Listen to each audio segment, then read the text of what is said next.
හිරිපොද වැස්සට ආදරය කරන ඔයාලව ගොඩාක් ආදරෙන් පිළිගන්නවා. ඇත්තටම හිරිපොද වැස්සේ කතාවේ ඔලිවියා හිතාගෙන ඉන්නේ Tamanට සංදේශිව දස්වයි ඇඩ් කරන්න පුළුවන් වෙයි කියලා. මොකද කාලෙකට කලින් ඔලිවියා බැන්නට පස්සේ තමයි ආත්මි සදහට මතුරු දහන් උනේ. එයාගේ ජීවිතේ පවා නැති වුණා කියලා කතාව ගැන කුඩම්ම විසින් දැන් ප්‍රසිද්ධ කරලායි තියෙන්නේ. ඉතින් ඒ හැම දෙයමත් එක්ක මේ වතාවේත් ඔන්න තමන්ගේ අම්මා පොරොන්දුවක් වෙලා තියෙන ඔලිවියාට තමන් කොහොම හරි මේ හැම දෙයක්ම වෙනස් කරනවා කියලා. කොහොමත් ඒ වෙනස්කම කිව්වට පස්සේ ඉවසන්න පුළුවන් තැනක නෙමෙයි. ඇත්තම කියනවා නම් ඔලිවියා මේ වෙනකොට ඉන්නේ.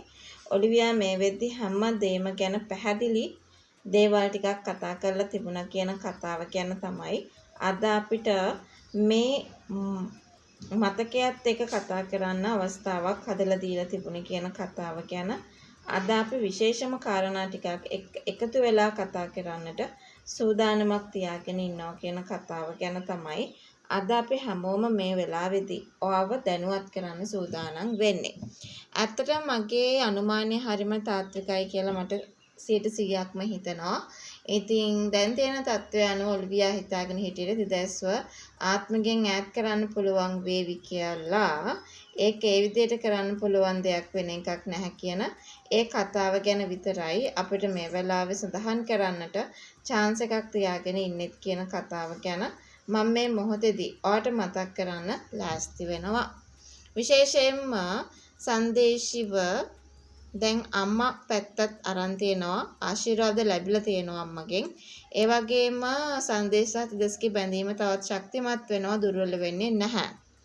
ඔලිවියාට ඇති වෙන පසුබෑම ගැනත් අපි කතා කළ යුතුයි. ඔලිවියාගේ හුදකලා වීම.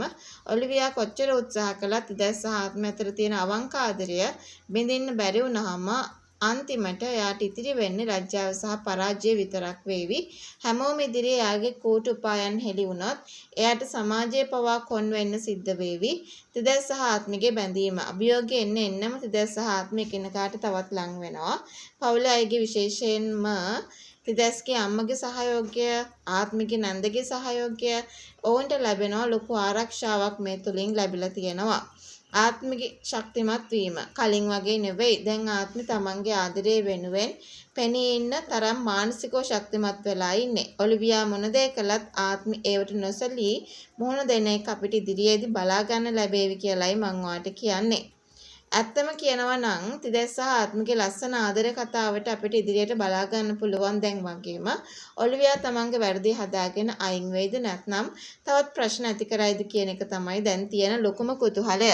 ඉතින් ඔබ හිතන්නේ ඔලිවියාගේ මේ පරාජය පිළි අරගෙන නිහඬ වෙයිද නැත්නම් අන්තිම මොහොතේ මොකක් හරි ලොකු විනාශයක් කරයිද?